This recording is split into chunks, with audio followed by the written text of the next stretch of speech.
Danyelle here. I'm actually really excited to be talking to one of my dear friends, Trent, the Hardcore Yogi, and today we are going to be talking about a very different practice on consciousness to gain some awareness and bring you a whole new possibility. So, my darling, we're going to be talking about Brahmacharya. Okay. Are you going to be able to tell me what is Brahmacharya? Okay. So what is Brahmacharya? And well, I guess we can preface this by saying that Danielle here has had a very strong interest in Brahmacharya since I informed her about it. She sees it as a very significant topic, and so do I. It has been a huge theme of my life in recent times. So what is Brahmacharya? That term is a Hindu term, which means sexual abstinence or moderation. Now it can have a slightly expanded term, which means the middle path of moderation in general, but it largely refers to the sexual moderation or abstinence. So it's pretty much just celibacy. Now, so yeah, you can use the term Brahmacharya, and Brahmacharya refers to a very sort of strict yogic spiritual path where you don't have sex.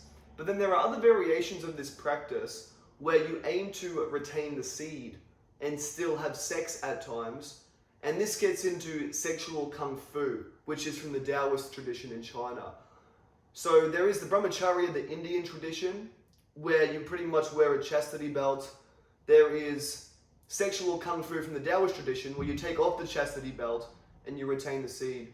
Because ultimately it is the retaining of the male seed which holds all the very strong benefits, which we will go into, I'm sure. So how did you find out about this practice? Yeah. Well, what first got me really into it? You see, I knew about it for a while, but what got me into it is one of my close friends, Rob. He actually said to me one day, "Hey bro, have you heard about NoFap?" And I'm like, "Yeah, I've heard of it." And then he's like, "I think I want to do it forever." And I was kind of shaking my head thinking, "Bro, this isn't sustainable." And I said to him, "Bro, I'll just tell you what I do, which is I just, I might ejaculate once a week, and that's like a healthy balance point for me. It's the healthy moderation for me, and it's very sustainable." You see, he was going from, doing it more often than he would like to then not at all. And then, over the next couple of weeks, we would chat, meet up, and he'd be like, "Bro, I'm feeling these cool benefits," and he would talk about it. And then he actually sparked my interest in it. And I thought, yeah, you know what? It sounds pretty cool. And I got more interested in it. And he sort of encouraged me to get into it, or coaxed me into doing it. And then he fell off the bandwagon sooner or later. And then I just kept on going. And I realized it was really serving me. So thank you to Rob for that. So that's one part of how I first found out about it, just a personal friend. And there were certain online influencers who sort of helped me see it. One big one is Captain Sinbad. I would highly recommend him. So after Rob got me interested in NoFap, I looked at the YouTube channel Captain Sinbad. He has a channel about the topic, and he also was an inspiration who helped me learn more about it. He shares a lot from the tradition of Brahmacharya. And then just getting into other online sources, Mentak Chia as well, who teaches the sexual kung fu. So Mentak Chia is a good source. So I guess that's a little bit about, how I was introduced. So you found that you did a lot of research before actually starting to do the practice, or is it something that you did as you were going along? Very much as I was going along. So as I was starting to practice it, I would read and learn about it to inform myself of the potential benefits. And it also adds as an inspiration and motivation to keep going. So my understanding is you did 90 days the first time. A little bit over 90 days, yeah.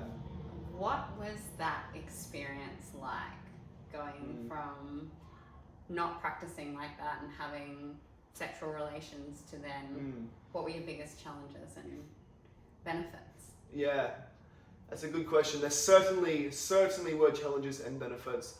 But before I answer that, I also want to say I didn't necessarily hit 90 days perfect on my first ever attempt.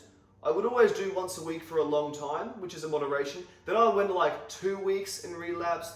Then I went for the 90 days. So just so you know that. So you may need several attempts. Just build that streak a bit longer and longer, as good as you can. But ultimately, you want to hit 90 days because that's a sort of revered number in this community, because 90 days is significant. They say it's when the sperm cells fully mature. So it's when you sort of reach a sort of peak state of benefits, if you will. There is some significance to 90 days in the male physiology. Anyway, my benefits, the challenges. I really do have an answer to this, because in a chapter of my book, which is about, it is about semen retention, the art and the science, I list in this first 90 days, each 2 weeks, you tend to have like a different set of benefits arise. I very much can validate this. And the reason is apparently every 2 weeks is when sperm cells will get recycled by the body. So the body, uses a high amount of nutrients and vital energy to produce sperm. If 2 weeks transpire, it says, okay, let's recirculate. So every 2 weeks you get a bit of an upregulation or enhancement in the practice. So I'm going to speak about each chunk of 2 weeks. At least maybe 4 or 5 main chunks. So the first 2 weeks I would describe as just a sort of subtle increase in general functions, athletic performance, cognitive performance, just a subtle increase in those. Then the second chunk, weeks 3 and 4, I would call that one facing demons. It was very challenging. So I've heard people say that when you do semen retention, it cleanses your aura. So any aspects of yourself or your life which you do not like, they bubble up to the surface to be fully seen, and it's like the devil's playground. It can be very unpleasant. So you're going to go through all the negative aspects of life that have been under the rug, but ultimately, the two options from there: either do some escapism and hedonism to escape the pain of that, or you have the strength to just sit with that and allow it to just be, let it be observed, understood, and then it can go. So that's what I experienced. And I experienced some very harsh symptoms. One of the demons that came up for me, there was a lot of jealousy around seeing other happy couples together. And because that must have been some blockage or something that I have had in the years. And I would be like, fuck them, fuck that guy, he ain't got what I got, So just jealousy, comparison, real harsh stuff. So that came up. But then, after I literally just allowed it, instead of escaping it, it came a point when it was just gone. And I was so free of it. And I felt a real blissful serenity after that. You see, whenever you cleanse, say you cleanse the bodily system and you remove toxins from the bodily system, it can be unpleasant. It's called detox symptoms. So there's very unpleasant symptoms as toxins leave the body, but then once they leave, you feel so much lighter, clearer, happy and blissful. The same thing when you cleanse your aura. You are removing the toxins of your psyche, and then you feel so much more pure after that. So be ready for that roadblock, but it can be overcome. That was weeks 2 and 3. Can I ask a quick question? Yeah. During that detoxification process and some of the things that came up for you, and it was released and cleared, have you had triggering energies of having those things pop back up again since? No. No? No, not for that specific topic, no. Beautiful. And perhaps then, eventually when I did relapse after 95 days or more, then got back on, there were little things which needed to come up again and get cleared out, but they were much more subtle than the first time. It's like the first big streak, when you clear it out, you'll clear out the most significant thing. And then even if you relapse again a little bit and get back on the track, there's less stuff to clear out. Yeah, so layering it back. And it wasn't the same issue, it was different stuff that came up. Yeah, and it wasn't actually very significant at all. It was just crazy sexual desire, actually. Yeah.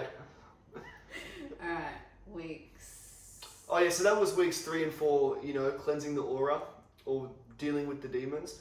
Then the next set would have been weeks 5 and 6.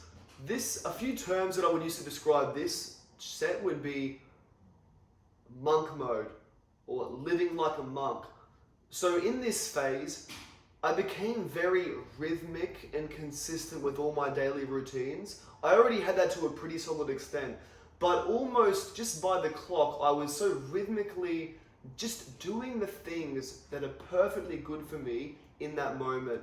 And eating at the right times, go to bed at the right times, wake up early. And I was in a true harmonious rhythm. So it was a really beautiful and blissful thing.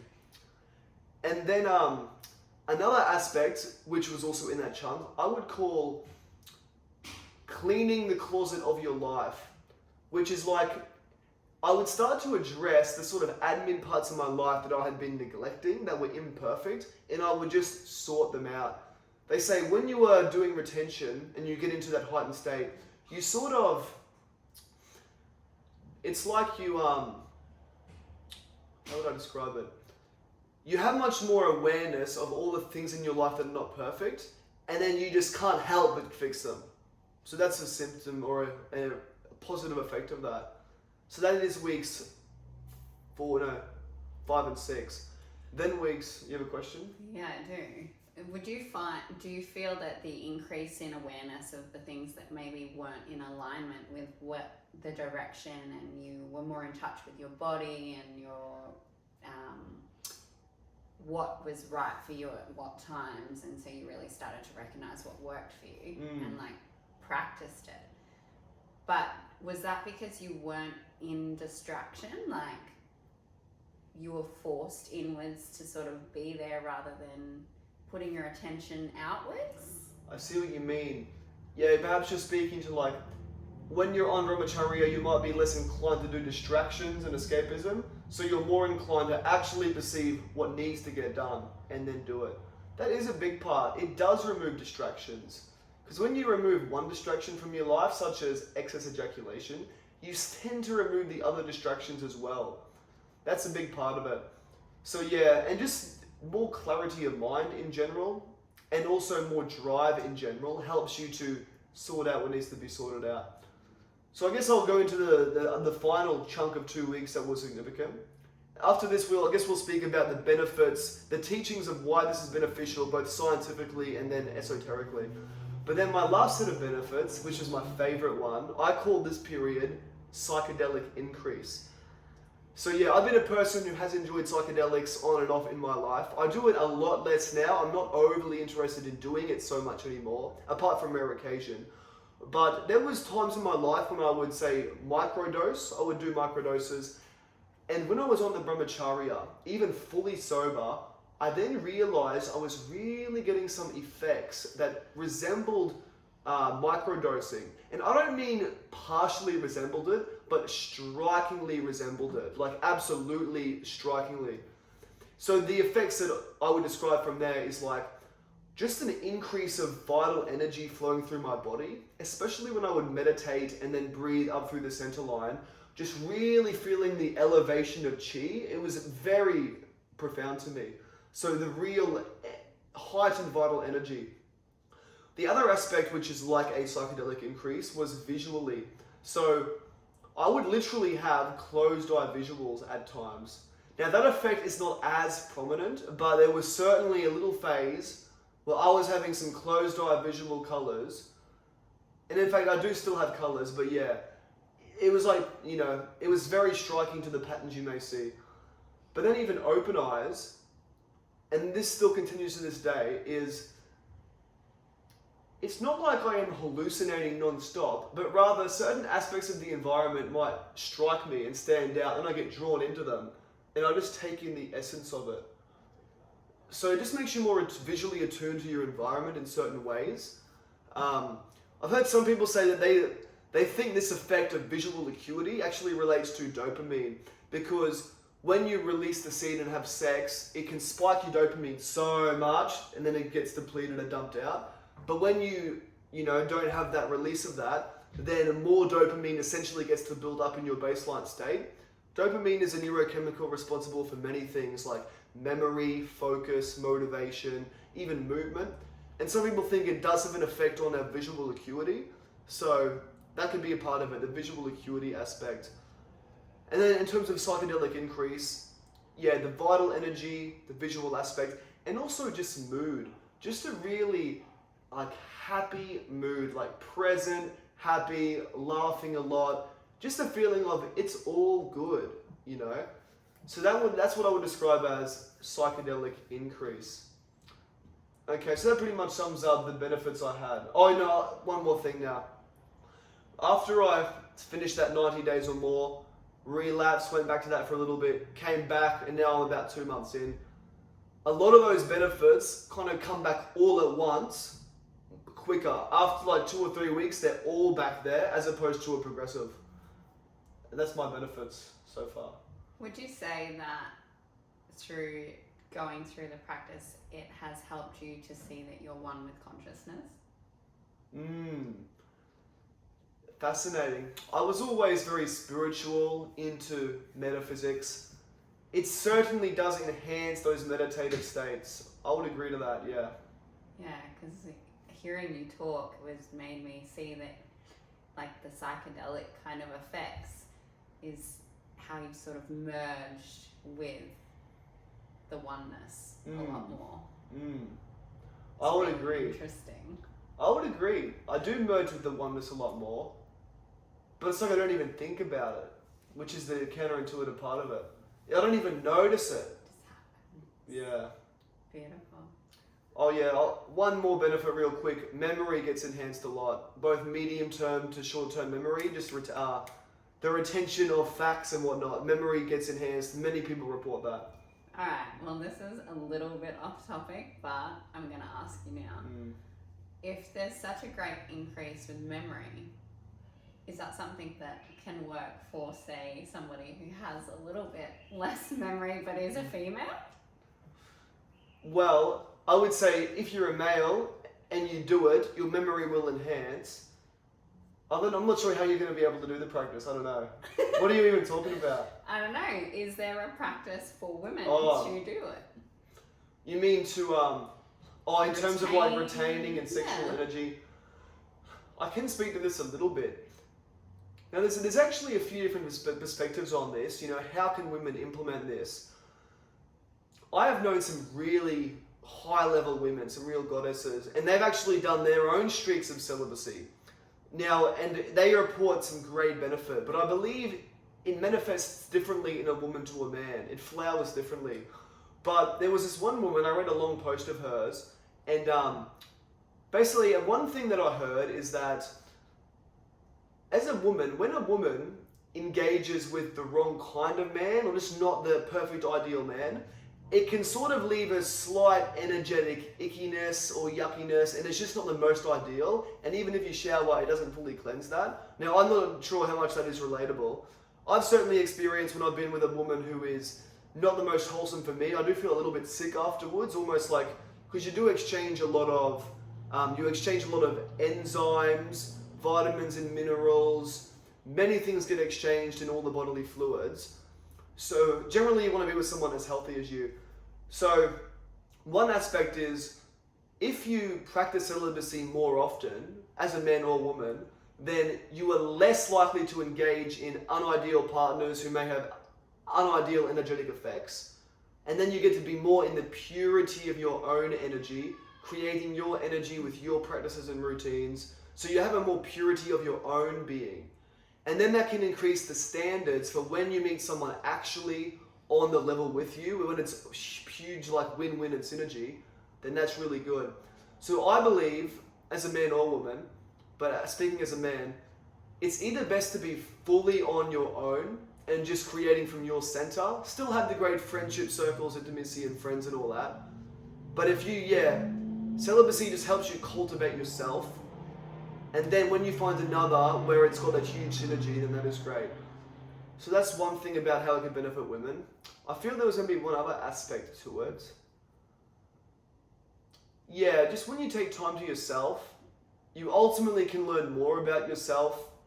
You can take more time on your own path to get shit done that you want to get done, son. And yeah, but then one thing I'll speak to is, in sexual kung fu, the Taoist tradition, they say that men tend to benefit from having less orgasms, whereas women benefit from having more orgasms. Because when men orgasm with full release, they release energy. When women have orgasm with the full experience, it kind of expands their energy. So they say if you and your partner are doing this practice, it's good if the man retains, but he should still give the woman a lot of orgasms. That's the ideal for that. So maybe that would enhance the energy. If you're having really good orgasms, but you're in a really energetically clean place in yourself and everyone you deal with, that could be a good ideal. It's actually rather interesting when you say that, because it makes me think about how men often, after having a sexual interaction, want to go to sleep and the woman's like bouncing off the walls. Yeah. So it does actually reflect that energetic environment. Yeah. All right, so some scientific and Should I say it or I'll let you read you it say out? it, you say it. Esoteric. Esoteric reasons would be fabulous. Yeah. Maybe we could have spoke about this first, but it's all good. If you're engaged, you're engaged. So, yeah, I've learned there is scientific reasons that semen retention has very strong benefits. And there's also more esoteric teachings from more ancient traditions. So starting on the science, and I actually write about this in a chapter of my book. My book is called Handbook of a Modern Yogi. And this is chapter 10, which is called A Man's Power, the Art and Science of Semen Retention. So on the scientific front, to keep it very simple, at least to start, is there's two main things that happen. There is nutritional outcomes and hormonal outcomes. Starting with nutrition. So ultimately, the thing about semen, it is highly nutritious. Not even speaking about the huge amount of vital energy in there, which is the more esoteric, but on pure nutrition, it is proven there is a lot of nutrition in semen. It is pretty general knowledge, it contains a lot of zinc. But studies have shown that there's a whole bunch of nutrients in there. It does include a bunch of amino acids or proteins, as well as fats, fatty acids, and then vitamins and minerals. Some of those vitamins and minerals include phosphorus, and phosphorus is very necessary for our thought process. Apparently, whenever neurons fire, it requires phosphorus. There's a quote which says, "No phosphorus, no thought." So it's good to retain some phosphorus. So yeah, phosphorus, zinc, calcium is a big one, magnesium, sodium. So there's some of the key minerals. And what I want to say about minerals, did I say iron and zinc? It's got both. The thing about vitamins and minerals is it's just a single molecule, right? So you might think it's not that significant if you lose like one single molecule, say the zinc, you lose one molecule. But the thing about each vitamin and mineral is that each one of them actually has a very wide and distributed effect throughout the body, a very holistic effect throughout the body. For example, sodium. We all know sodium or salt. This mineral has the effect of helping get water into cells. It does help to hydrate every cell. It's one of the electrolytes. So I'm sure you can imagine why having low sodium levels, very low, is not ideal. Whereas if you have the right amount, then ultimately every cell will be fully hydrated. It is more hydrated. So that is just one example of how a particular trace mineral has a distributed effect throughout the whole body. So if you can maintain an optimal level, and I don't just mean acceptable level, but optimal level of every vitamin and mineral, it's having wide-ranging effects throughout the whole body, whether it's to do with the electrical impulses of the body, the metabolism of the body, every aspect of the body, hydration. So any given mineral is so valuable to the body. So that's one big aspect. And yeah, so when you release your seed, you're ultimately releasing those nutrients. Then when you eat more nutrients again, it's got to go straight to the semen. But if you retain a full cup of semen, you eat the nutrients. Your body doesn't need to put more nutrients in the semen, so it can put more of that through your whole body. You see, they say when we release our seed, we are actually releasing a part of ourselves. And yeah, so that's the nutritional outcomes. Then hormonal outcomes. So there definitely are hormonal effects when you ejaculate, unideal hormonal effects. So for one, we can speak about testosterone and also prolactin and dopamine. So with testosterone, a lot of people, it is a buzzword around this community that it increases your testosterone. Now, studies have shown very clearly that on the 7th day of abstinence from ejaculation, your testosterone spikes to 145%. That's very significant, and you definitely feel that. But then it does return back to normal a day or two after. But then after a couple more weeks, it actually goes up again. And there have been some studies that have shown that on 3 weeks of abstinence, there is also an increase in testosterone. That's one aspect. And then when you ejaculate, it actually increases, there's like this inverse relationship of dopamine and prolactin. So dopamine, we've mentioned, is about drive, motivation, ambition. And then prolactin is a hormone which is designed to actually help women to produce more milk to feed their young. So it's a feminine type of hormone. And after a man ejaculates, see, as a man is reaching orgasm, his dopamine is going up. But then, once he ejaculates, the dopamine goes down as prolactin goes up. And prolactin is suspected to have the effect in men of trying to sort of dampen the sex drive and the desire, the motivation, to then create restful sleep, this and that. So yeah, it has a prolactin is a sort of suppressing effect on the male. It's also thought to lower testosterone, which makes sense if it's a feminine hormone. So when you have sexual stimulation, but then you retain the seed, you've increased your dopamine level, but then you're not going to experience this huge crash, and you're not going to experience, the crash of prolactin. So that's a bit about the hormonal effects. So yeah, we looked at nutritional and hormonal effects under the umbrella of science. But then getting into a little bit more of the esoteric.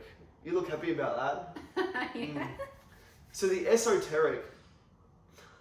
You see, some scientists might scoff at the idea that semen is a very powerful substance. But a lot of the ancient yogis and Taoists, they knew it is powerful. And you understand that when you do it. So one of the big esoteric aspects of it is that within the seed of a man, within one single sperm cell, is literally the capacity to create new life. The egg also has that, they are equal in that way.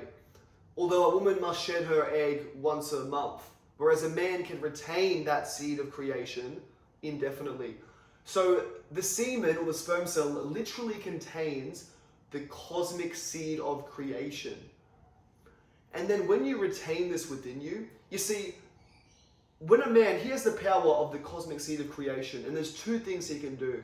He can either release that onto a woman, and then they create a baby, a new life form of a kid. But if you retain that within, that cosmic seed of creation becomes dispersed and fills your whole body, your energy body, your being, your brain. And when it fills you up in that way, it starts to give birth to your own highest dharma, which is just Sanskrit for life path or life purpose. So there's a lot more pure creative energy that flows out of you in mind, body, and spirit when you retain. So that's one big aspect. Slightly on the esoteric as well, Swami Sivananda, who wrote the book, The Path of Brahmacharya, he is an Ayurvedic doctor. He says that semen exists in a subtle state in the body, and it is, in a sense, the most foundational aspect of the man, of the human being. They call it ojas. So he uses an analogy. He says, imagine buttermilk, so a mixture of butter and milk. When you take out the butter, then what's left, the fluid is much more thin. In a similar way, he says that semen is dispersed throughout the whole body in a subtle state. And then when you release the semen, it sort of thins out your constitution. it thins out that binding vital life essence of your body and being.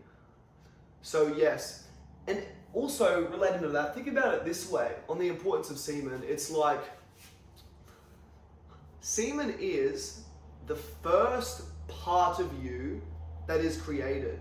So there's an egg and a sperm cell, which is the first aspect of you when you're born, and then you grow and grow through the stages of development as a fetus into a baby. You grow and grow, then you go through adolescence, you go through childhood development, adolescence, and then semen ends up being the last part of you that is created. So it's like the beginning of human development and the end of human development, and then you then pass that on to the next. So it's like you're passing the baton of growth and evolution from one generation to the other. So that speaks to this sort of the potency and power of it. So yeah, that pretty much sums up the benefits. The scientific aspect, highly nutritious, you retain nutrition, highly, also the hormonal effects. And then on the esoteric, the cosmic seed of creation, it exists in a subtle state in the body. And there's just a lot of vital energy in it, because a lot of vital energy is needed to spark the creation of billions of cells. So why not keep that vital energy within you? And you might spill every now and then on occasion, but you want to be conscious of when, why, and how you will spill it, and not to waste that precious gift. Swami Sivananda says that it is a man's jewel. So now, hearing all of that, kind of wish I was a man. But it makes me think, why would you have only done your 95 days and then go back to your original practices? And what was the experience in yourself, in your beingness? What did you notice between the two, and why did you choose to go back to Brahmacharya? It's a very good question. Multi-question, you could say. It brings up a very important thing that is perhaps worth sharing. So, part of the story of how I relapsed, it's funny, I decided I'm going to go to 90 days and I'm not going to have sex in that time. This is for my time.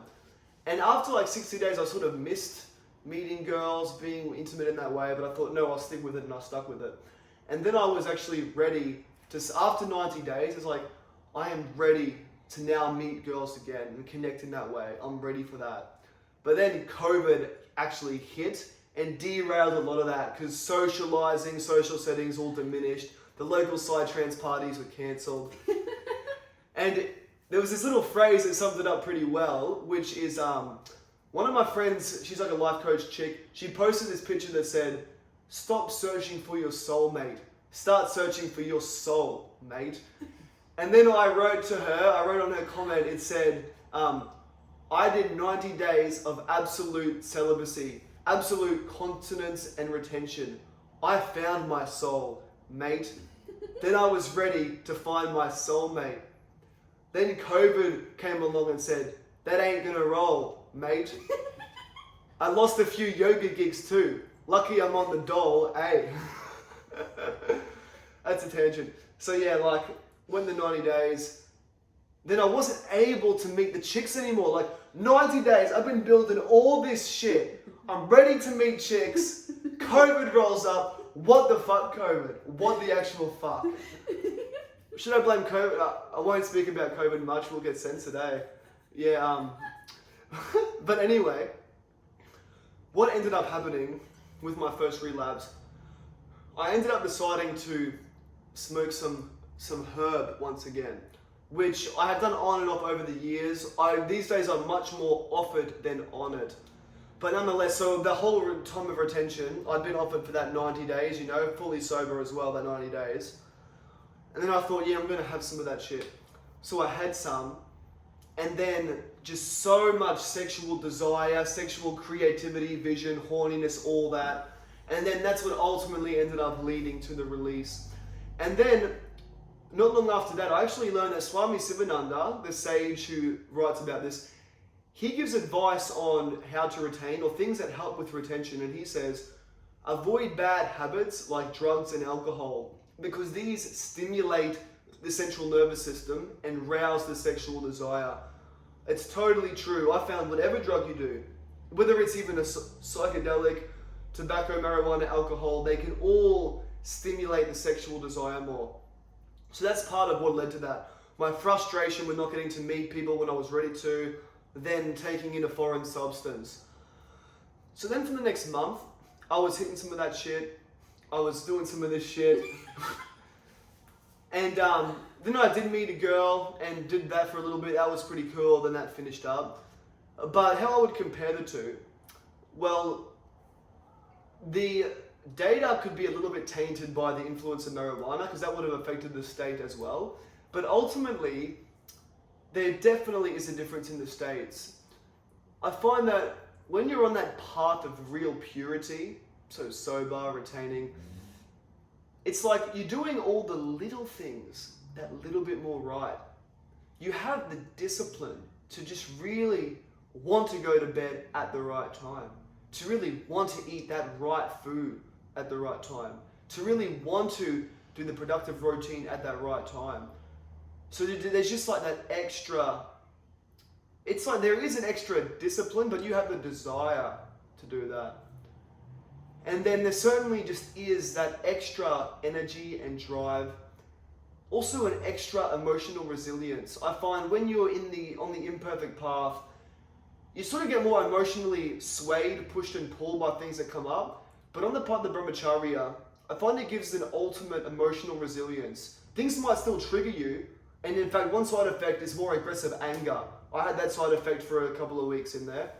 But I was more vigilant to instantly see when I would be angry, very quickly, and then so diligent to process it, clear it out. So yeah, I would say emotional resilience is the difference between the two states. The amount of discipline and desire to do that, and just the extra funneling of life force energy into each and every given thing that you do, and also extra focus with each and everything that you do. So that would sum up the difference in the two states for me.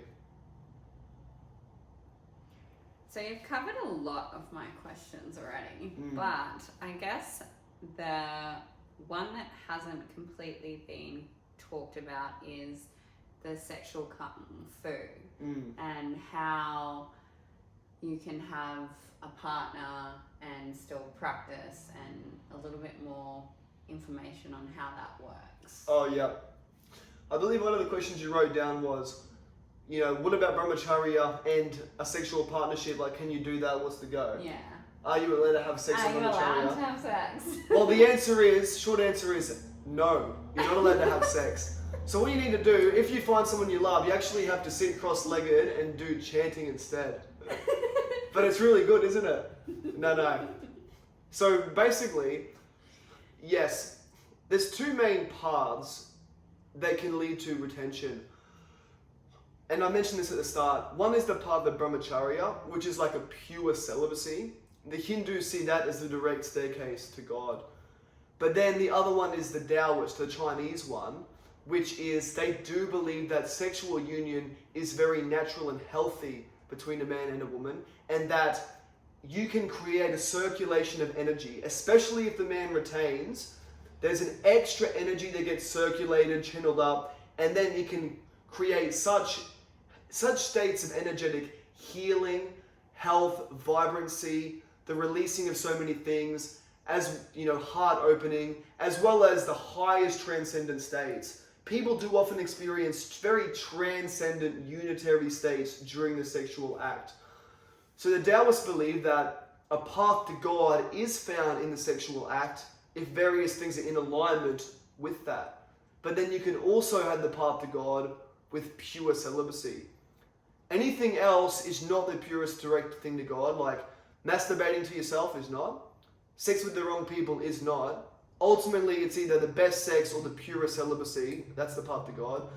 So yeah, with sexual kung fu, there's a book I highly recommend, which is called The Multi-Orgasmic Man by Mantak Chia. So he is a Taoist master. He's an incredibly knowledgeable and wise man. He has a lot of great knowledge on physiology, the energy body, the Chinese perspective. His book basically teaches First, it teaches the very significant benefit of a man retaining his seed, and he goes into that. And then he teaches practices that a man can do to essentially take that dense sexual energy you have here and breathe it, channel it up through the center line and dispersing it all throughout the body. And what he promotes is to have full body, multiple orgasms. So full body, non-ejaculatory orgasms. Because you can move that orgasmic energy through the whole body into a more subtle state, and you still experience pulsations of pleasure and the goodness. And it's perhaps not the most extreme end of the craziest stimulation and pressure which then gets released, but you retain more of a heightened, subtle state the whole time. And it's incredibly pleasant and nourishing to be a full cup of sexual energy. And he actually says that once you get really into this practice, the prolonged acrobatics of lovemaking is so much more nourishing than a quick genital sneeze. It is so true. It is so much more nourishing and enjoyable. So basically, I recommend read his book, learn the techniques, but to sum some of them up really quickly, some of the key techniques is breathing well, breathing up through the center line. Also breathing really slowly can help relax the nervous system. Go breathe really slowly, inhale and exhale. I'm talking like really small incremental breaths on the inhale and the exhale. Then also fast breathing, breath of fire. That can disperse the energy. So that's the breathing. Also tensing certain parts of your body really strongly, the jaw, the face, the hands, the arms. And that kind of helps to channel sexual energy into the muscle fiber that you tense. So tensing. Also just going at your own pace. So starting off slow, letting it build. And it is good for it to build, but if it becomes too much, you can always just stop. You can just stop and just dwell there for a moment. Because ultimately what is good is just being together. So you can just stop and dwell there in that. You can also move to other types of stimulation as well. You see, if you have the intent to not release, then that can, that is the starting point. And then you can apply those other techniques that I just mentioned as you go. So that is what, retention is like when you do have a partner. And I guess I have the belief that I would say that the highest amount of manifestation is when, you see, I believe this, a man does function at his very best when the right woman, #right woman, is by his side. So if you can have that and you are retaining the transcendent power of the male seed, that's the highest level of functioning and creation you can have. Then the next down from that is just a pure brahmacharian on the path, and that gives you complete contentment and happiness as well. Then lower down the rungs is being with the wrong person or just ejaculating too much, all the way down to masturbating too much. So there's a hierarchy, I've heard someone say this, the hierarchy is like, you're masturbating too much, that's not good. The next level up of manifestation is, the lowest one is masturbating to porn, right? That's the lowest level and that depletes you a lot. Then the next rung of manifestation is you do masturbate and release, but just with your imagination. That was my baseline for a very long time. Next level up is you have sex with someone and you are releasing with them. Then he said the next level up is when you are having sex with someone and you are not releasing. Then he said the next level up, this was his fifth and final level, which was you are not releasing, you're not having sex with anyone, and you're channeling all the force of your being onto your purpose. But I add a higher level, which is if you find the right person, who's like completely right, and you are retaining, then that can create the highest level. So you don't need to be, complete celibate to be a brahmacharian. And I guess I would finish the whole question and statement like this. When you are single is a prime opportunity to retain, to build up your streak of celibacy, and to build those deep reservoirs of chi within yourself. And then when you connect with someone else, that can also be extremely good and nourishing. And if you need to ejaculate a little bit sometimes as you learn the skill, get good on the path, that's cool, in the right moderation, but you are moving towards as much retention as possible and as much love and crazy sex as possible. So that speaks to, brahmacharya, sexuality, etc. I think that you covered my next question. It was more like, what have you personally found in the difference between having lovemaking before and then during? So lovemaking before being into retention, and after. After. Yeah, I haven't covered that exactly in too much depth. So my experience is like, so when you are having sex, before you ejaculate, before you spill that seed, it's kind of got a huge benefit, a huge pro, and then a little drawback or a con. The huge benefit and pro is that you just have so much sexual energy and arousal between you and your partner, and that sexual energy just seeps into every little movement, every little touch of every place. It's just savage. So the heightened sexual energy is amazing. But then the drawback of that is that you're so close to spilling over the edge that you then need to just stop. You need to stop every so often. Maybe even very often, depending on your physiology where you're at. So the positive of retaining with lovemaking is it's so heightened with the exchange of energy. The drawback is it can get so heightened you got to stop. And it's like, damn, I wish I could just fuck you for so much longer, but I need to stop right now, so it's an interruption. When you ejaculate with lovemaking, the negative of that is you are going to lose some of that vital energy. But then the positive is that you ejaculate, small diffractory period. Then when you go again, because you're now less sensitive in that area, you can go a lot longer, a lot harder, create more, having sex in all crazy ways. So that's the pros and cons of each one. But the ultimate is if you can get the best of both worlds by you retain, you get so good with your own techniques and rhythm that you can just make lovemaking so long indefinitely with a partner and not release. I feel there is something more I want to say to this. Let me just see if it comes up.